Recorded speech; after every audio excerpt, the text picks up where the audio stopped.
Se apaga el día en la Alhambra y en los jardines de su Generalife, los artistas de la compañía Deva Hierbabuena se atreven a dialogar con Lorca. Son conversaciones rasgadas en las cuerdas de una guitarra, emociones que se sienten bajo los pies y recuerdos que se recrean en los cuerpos de los danzantes. Federico sigue vivo en cada rincón de Granada, esa ciudad que fue al mismo tiempo la puerta que le lanzó a la vida y el muro que le cerró el paso, cortando las alas de su libertad.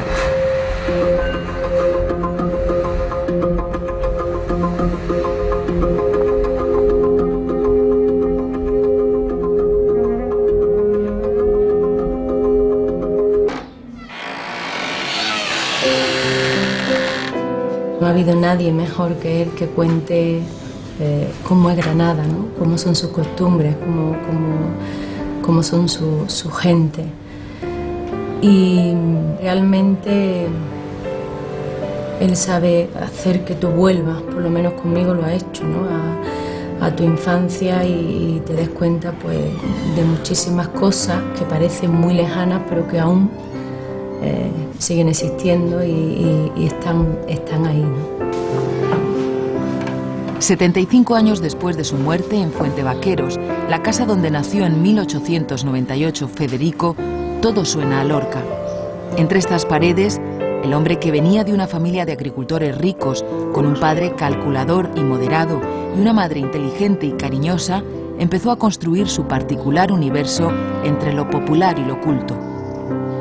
Cuando empiezas a leer sus obras te das cuenta de que, bueno, él vivió en Fuentevaqueros, vivió en Valderrubio, yo vivía en un pueblecito en Los Híjares, pero de pronto pues te das cuenta de que pues también conoce a doña Rosita la Soltera, pero con otro nombre. También había en tu pueblecito alguien muy similar, una historia muy parecida a la casa de Bernarda Alba. O sea, es algo que cuando empiezas a leer cierras los ojos y dices, yo he vivido esto, lo he tenido cerca. En esos elementos cotidianos que fueron testigos de tantos dichos populares o las extrañas decoraciones de las casas en las que vivió el Federico niño, Eva Hierbabuena ha encontrado las imágenes para acercarse a Lorca.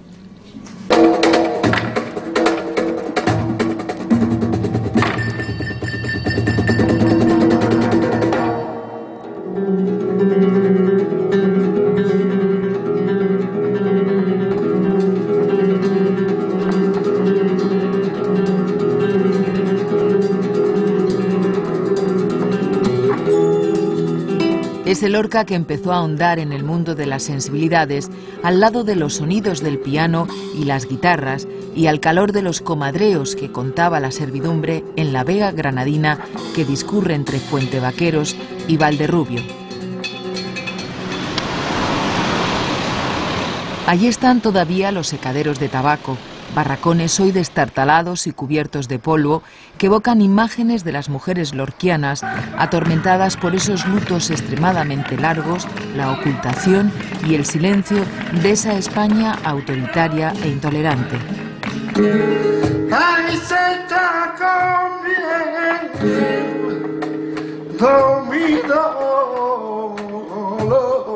El bucear en la obra de Lorca permite obtener imágenes que tienen mucho que ver con la personalidad de este poeta, de este dramaturgo, de esta persona que está continuamente inventando, que está continuamente creando, que está en realidad lo que está haciendo no es crear, está recreando lo que él mismo ha escrito. Y en ese sentido pues hay muchas imágenes que te surgen inmediatamente desde los propios poemas.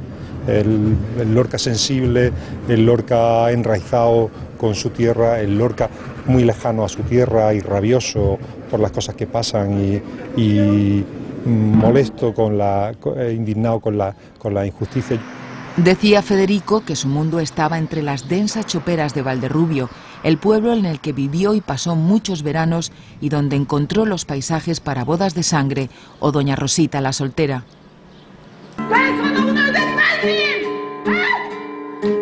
Allí vivió también Frasquita Alba y sus hijas, la familia que inspiró a Lorca para escribir su Bernarda Alba, ese drama sobre las pasiones más elementales.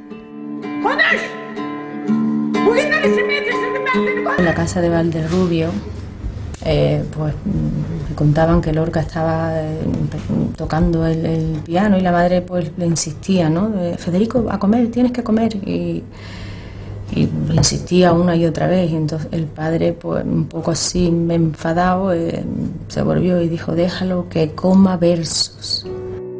Su madre fue el apoyo donde descansar y la figura cómplice para enfrentarse a un padre que le hace estudiar Derecho a toda costa en Granada. En esa casa de la Huerta de San Vicente, donde pasaba los veranos y escribió sus dramas más costumbristas, el lugar al que volvió aquel verano del 36 y del que salió para escapar de los falangistas, Federico siempre se refugiaba en la música. El soporte de todas sus obras tiene una banda sonora, si no, vamos, yo no lo concibo de otra forma, ¿no? Yo creo que, a ver por qué le dio por escribir, pero si hubiera sido pintor, pues yo creo que el soporte de su pintura hubiera sido la música, ¿no? Muchas composiciones que él tiene a piano automáticamente son acompañamientos de guitarra. Se nota de que él, los sonidos que tenía en su oído a la hora del acompañamiento, cómo acompaña él con su piano, están basados en una guitarra, cómo acompaña una guitarra, en el rasgueo de una guitarra, ¿no? Y eso se nota, eso lo nota un guitarrista. Había 1000 Federicos García Lorcas tendidos para siempre en el desván. Contemplé otros 1000 Federicos García Lorcas muy planchaditos, unos sobre otros, esperando que los llenasen de gas para volar sin dirección. El Lorca más creativo llegará durante sus años en la residencia de estudiantes, foco de difusión de la modernidad en España. Años en los que toma conciencia de su diferencia sexual y en los que forja una profunda amistad con Dalí y Buñuel. Junto a ellos, crea y se divierte, y son ellos los que dictan las críticas más furibundas sobre su obra. Unas críticas que le deprimen y le llevan a huir a Nueva York, donde surge el Lorca más surrealista y donde adquiere una nueva visión del mundo. Que es el choque de un poeta en una metrópoli, en una aglomeración donde viven millones de personas, ¿no? Y ahí aprovecha inmediatamente para enterarse de las costumbres, para enterarse por ejemplo, a él le interesa el hecho religioso y se va a ver una sinagoga, se va a ver un servicio protestante, pero luego se va a los cabarets y se encuentra con el jazz y con el momento ese que son los últimos años de lo que se llamó el renacimiento de Harlem, que fue una primera forma de cultura de los afroamericanos, ¿no? Y él se enteró de aquello igualmente y adaptó su escritura de una manera extraordinaria. En este montaje visual y sonoro se aprecia ese viaje constante, esa maleta que siempre acompaña al escritor. Nueva York, Buenos Aires, México, Cuba, París y al final Granada, siempre Granada, una ciudad a la que volvía seguro de sí mismo en busca del silencio.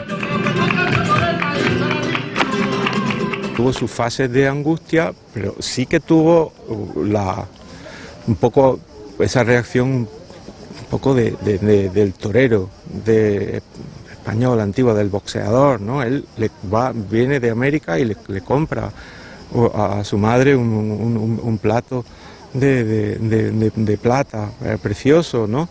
Hay como esa especie de compensación simbólica, es decir, era verdad, no, eso sí lo tuvo.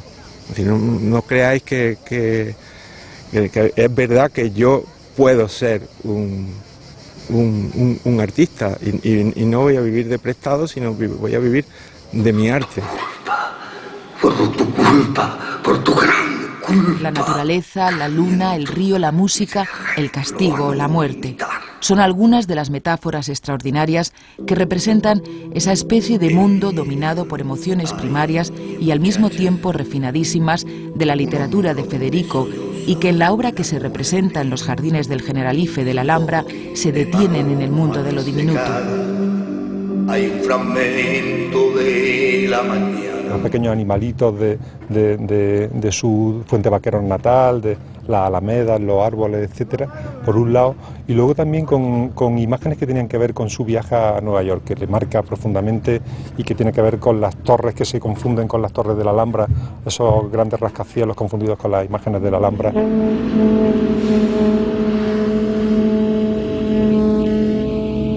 Quizá por amar tanto a su tierra, deseó tanto verla cambiada.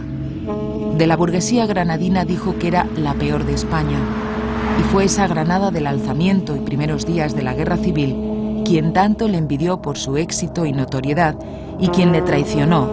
A mediados de agosto de 1936, los falangistas, para los que Lorca representaba todo lo que odiaban, le mataron. Ese día, al poeta le robaron el aliento, pero nunca han podido sellar sus palabras.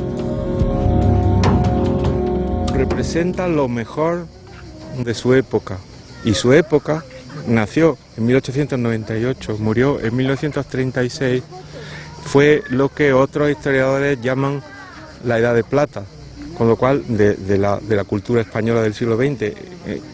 Y Lorca es como la joya de esa corona.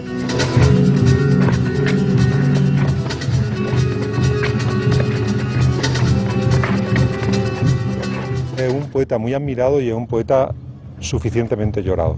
Esa es mi interpretación. Yo creo que al final las personas que dejan una obra tienen esa gran ventaja de que esa obra nos queda a los demás y podemos disfrutar y llorar y sufrir con ella.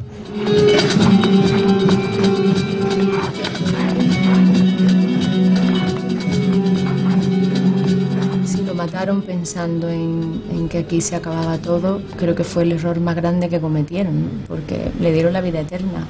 O sea, a mí sinceramente, si piensas dónde está Lorca y cómo, yo siempre digo, está en Granada, está en cada uno de nosotros, ¿no?